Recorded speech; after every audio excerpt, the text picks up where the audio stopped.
माँ ने नहला धुला दिया और बढ़िया सा राजसी वेशभूषा पहना करके, ड्रेस पहना करके, गुरुकुल का ड्रेस हटा के राजसी वेशभूषा। अब गुरुकुल में तो भैया राजा के पुत्र की तरह कोई नहीं रहता। गुरुकुल में तो वही पीले धोती, पीले कुर्ता, है ना? अब जब राजमहल में आया तो अपनी गुरुकुल का पीले-पीले तो हमारे यहाँ होते हैं, उसके यहाँ काले-काले होते हैं। तो उसको नहला-धुला के, कपड़ों से सजा के, पहना के, प्रिंस की तरह, प्रिंस बना के, प्रिंस थे राजा परीक्षित महाराज क्या थे? सॉरी, प्रहलाद महाराज क्या थे? प्रिंस थे। अब बढ़िया से जो है ना हिरण्यकशिपु के पास ले गए।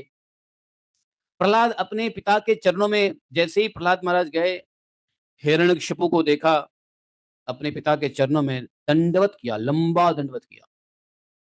समझे? हैं? क्या करते हो? सुनो कथा। हैं? क्या-क्या भेज रहे हो भाई? कथा सुनो। पिताजी के प्रति थोड़ा भी कोई वो नहीं था कि हमारे पिताजी असुर हैं या हमारे पिताजी ऐसे हैं, वैसे हैं। पिताजी, पिताजी होते हैं, पिताजी को दंडवत प्रणाम किया, चरणों में लेट करके। लेट गए, लौट ही गए। हिरण्यकशिपु ने आशीर्वाद दिया, दोनों हाथों से उठाया, बहुत देर तक प्यार से गले लगा के रखा प्रहलाद महाराज को। उस समय दैत्यराज हिरण्यकशिपु का हृदय आनंद से भर रहा था। देखो, दैत्यों का एक स्वभाव होता है, जब तक उसके हाँ में हाँ है, तब तक वो आनंद में रहेगा, तब तक वो प्रेम करेगा, प्यार करेगा, जो भी करेगा। जैसे उसकी हाँ में ना कर दो, तो देखो वो आग बबूला क्रोधित हो जाता है। ये दैत्यों का स्वभाव है। तो यदि आपके हमारे बातों को कोई नहीं मानता है और हमको क्रोध होता है, तो ये दैत्य स्वभाव है। समझे? ये दैत्य स्वभाव है।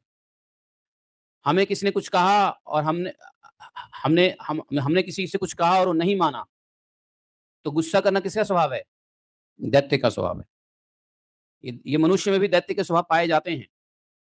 आपकी बात नहीं मानी जाएगी, आप गुस्से हो जाओगे, तो ये दैत्य का स्वभाव है। हिरण्यकशिपु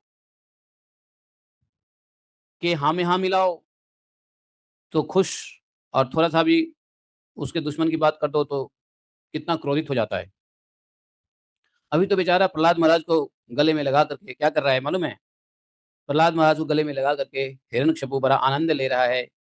उसको पता नहीं है कि ये आनंद चकनाचूर होने वाला है थोड़े ही देर में। थोड़ी देर की बात है। सारा प्रहलाद महाराज के मुख से कुछ निकलेगा कि उसके सारे आनंद खत्म, कष्ट में बदल जाएगा। ये दैत्य का लक्षण है।